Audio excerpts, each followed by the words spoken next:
haven't passed the forest walking course yet. I'm just taking out the trash, Woof.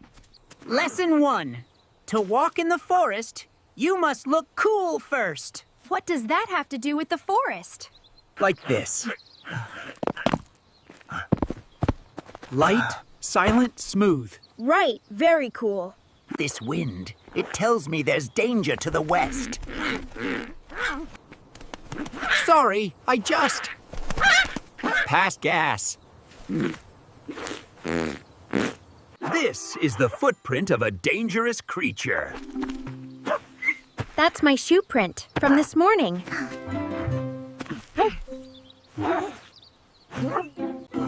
Can I just walk there by myself?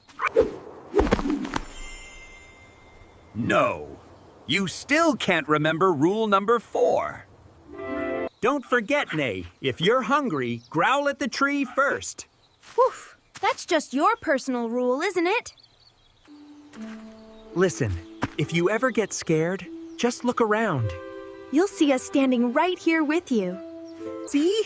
I'm a great teacher, right? That counts as teaching. How exactly? Journeys are always scary. But when someone cares enough to stand beside you, even if they teach all the wrong lessons,